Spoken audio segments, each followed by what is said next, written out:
تاریخ 29 دسمبر 1972۔ Eastern air line کی flight number 401 اپنے تمام سودے واحے کے ساتھ 163 یاتریوں اور 13 کرو ممبرز کو لے کر تیار ہوتی ہے۔ سارے کرو ممبر یاتریوں کو بٹھا کر اپنی جگہ پر بیٹھ جاتے ہیں اور ضروری اناؤنسمنٹ کر دی جاتی ہے۔ فلائٹ ٹیک آف کلب تیار ہو جاتی ہے۔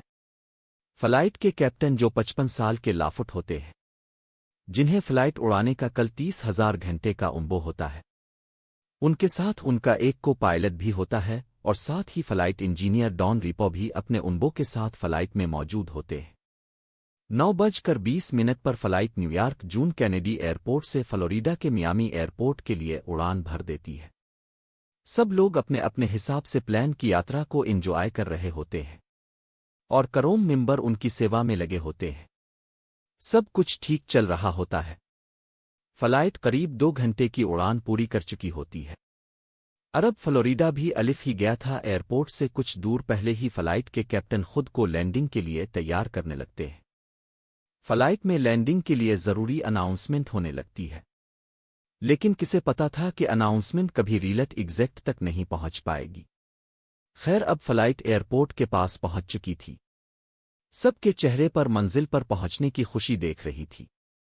تبھی لینڈنگ کے لیے کو پائلٹ نے لینڈنگ گیئر کو کھولنے کے لیے لیور کو نیچے کی طرف دبایا۔ بتا دیں کہ اسی لیور کی مدد سے ہی لینڈنگ گیئر کو کھولا بند کیا جاتا ہے، اور جب لینڈنگ گیئر کھلتا ہے تو سامنے کی اسکرین پر ایک گرین انڈیکیٹر جلنے لگتا ہے۔ وہ پائلٹ نے لیور کو نیچے تو کر دیا، لیکن سامنے اس نے جو دیکھا وہ ڈراؤنا تھا۔ اس نے دیکھا کہ سامنے کے انڈیکیٹر والی گرین لائٹ جل ہی نہیں رہی ہے۔ اس نے اس بات کی جانکاری ترنت اپنے کیپٹن کو دی۔ کیپٹن باب لافٹ نے جب یہ دیکھا تو ان کے بھی ہوش اڑ گئے، کیونکہ اس انڈیکیٹر کے نہ جلنے کا مطلب ہے آگے کا لینڈنگ گیئر ابھی اوپر نہیں ہوا ہے۔ اس کے بعد باپ نے خود اپنے ہاتھوں سے لیور کو پھر سے اوپر نیچے کیا، لیکن لائٹ تب بھی اون نہیں ہوئی۔ اس کی جانکاری انہوں نے ترنت ایئرپورٹ کے کنٹرول یونٹ کو دی۔ جہاز تب تک نیچے آنا شروع ہو گیا تھا، اس لیے اسے کچھ منٹس میں لینڈ بھی کرنا تھا۔ لیکن جب ایئرپورٹ یونٹ کو اس بات کا پتہ لگا تو انہوں نے کیپٹن سے کہا، جہاز کو ترنت 2000 فٹ کی اونچائی پر لے جائیے اور اسے آٹو پائلٹ موڈ پر ڈال کر خود چیک کیجئے کہ آگے کی لینڈنگ گیئر کے ساتھ ہوا کیا ہے۔ اور کنٹرول یونٹ کے ڈرے ہوئے کیپٹن نے ویسا ہی کیا۔ جہاز کو 2000 فٹ کی اونچائی پر لے جا کر اس نے اسے آٹو پائلٹ موڈ میں ڈال دیا۔ اس کے بعد جہاز کے انجینئر صاحب کیبن میں پہنچتے ہیں اور انڈیکیٹر کو دیکھتے ہیں۔ انہیں لگتا ہے شاید انڈیکیٹر ہی خراب ہو گیا ہے، اسی لیے انہوں نے پورا انڈیکیٹر کھول کے چیک کیا، لیکن وہ بالکل صحیح تھا۔ اس کے بعد انہوں نے پلان کا وہ بٹن دبایا جسے دبانے پر پلان میں لگی ہوئی ہر لائٹ انہوں کر ہی بتاتی ہے کہ سب کچھ صحیح سے کام کر رہا ہے، لیکن اس بار بھی وہ گرین لائٹ نہیں چلی۔ اس کے بعد پلان کی کیپٹن نے انجینئر صاحب کو پلان کے سب سے باٹم کیبن میں جا کر وہاں سے اگے کی لینڈنگ گیئر کو دیکھنے کے لیے کہا۔ انجینئر ترنت پلان کے باٹم کیبن میں پہنچ چکے تھے۔ ادھر 10 منٹ کا وقت بیت چکا تھا اور پلان آٹو پائلٹ موڈ میں تھا، ساتھ ہی وہ دھیرے دھیرے نیچے بھی آنے لگا تھا، جس کا ہوش کسی کو نہیں تھا۔ ادھر انجینئر نے جو دیکھا وہ اصل میں موت تھی۔ انہوں نے دیکھا پیچھے کے لینڈنگ گیئرز تو کھل گئے ہیں، لیکن آگے کا لینڈنگ گیئر ابھی بھی بند ہے، جس کے بنا لینڈنگ پاسبل ہی نہیں ہے۔ تبھی اچانک پلان اور نیچے ہونے کے کارن الفاٹ آف کنٹرول ہونے لگا، اور اس میں بیٹھے یاتری پریشان ہونے لگے۔ سارے کروم ممبر انہیں شانت کرنے میں لگے تھے۔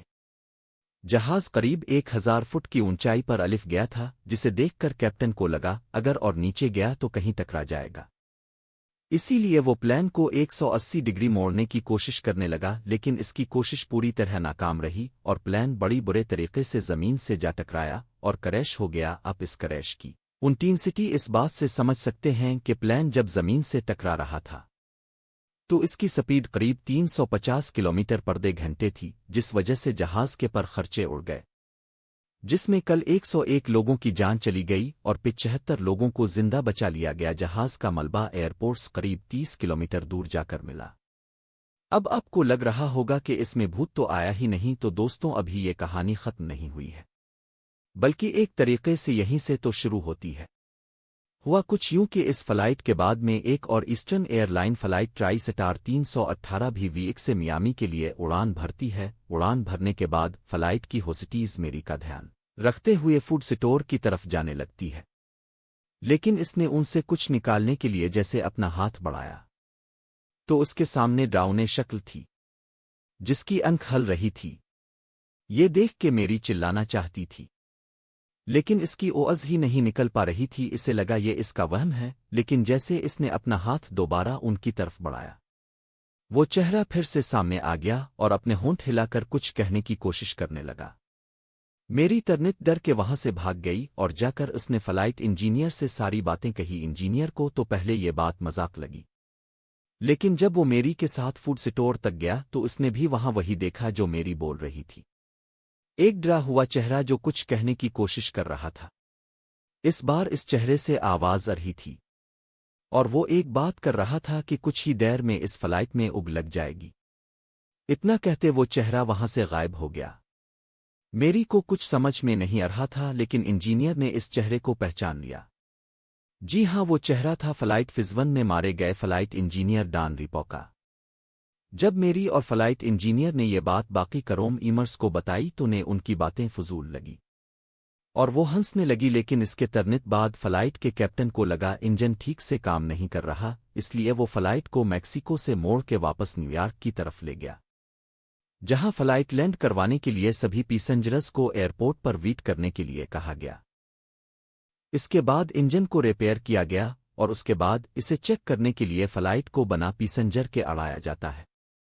لیکن اس جہاز نے جیسے ہی اڑان بھری ویسے اس کے لیفٹ سائیڈ کے انجن میں اگ لگ گئی، جسے دیکھ لوگوں کے ہوش اڑ گئے۔ میری اور فلائٹ انجینئر کو صرف ڈان رفو کی بات تو یاد آ رہی تھی، اور اس کے بعد سارے کروم نمبرز کو بھی یقین ہو گیا کہ میری صحیح تھی، اور اگر وہ اس فلائٹ میں بیٹھے رہتے تو سارے پیسنجر اور کرو ممبر مارے جاتے۔ اس کے بعد اس فلائٹ کو دی گیوسٹ فلائٹ فزون کے نام سے جانا جانے لگا۔ بعد میں جب فلائٹ 318 کی جانچ ہوئی تو پتہ چلا اس فلائٹ کا زیادہ تر حصہ فلائٹ فزون کے ملبے سے ہی بنایا گیا تھا، اور وہ اوون بھی فلائٹ فزون کا ہی تھا، جو کہ کافی حیران کرنے والی بات تھی۔ خیر، اب جو بھی ہو، ایک طرح سے اس بھوت کی وجہ سے اتنے لوگ فلائٹ کریش میں پھر سے مرنے سے بچ گئے۔ اگر وہاں سچ میں بھوت تھا تو اس دنیا میں ایسا بہت سے بتوں کی ضرورت ہے۔ آپ کو آج کی ہماری ویڈیو کیسی لگی ہمیں کمنٹ کر کے بتائیے۔ ویڈیو پسند آئے تو اسے لائک کرنے کے ساتھ ساتھ اپنے دوستوں اور رشتہ داروں میں شیئر کر دینا۔ اگر آپ یہ ویڈیو یوٹیوب پر دیکھ رہے ہیں تو چینل کو سبسکرائب کر کے بیل آئیکن دبا دیں، اور اگر فیس بک پر آپ یہ ویڈیو دیکھ رہے ہیں تو فیس بک پیج کو جلدی سے لائک کریں۔ فی الحال کے لیے اتنا ہی، ابھی کے لیے ہمیں دیجیے اجازت، اب سے ملاقات ہوگی اگلی ویڈیو میں۔ شکریہ۔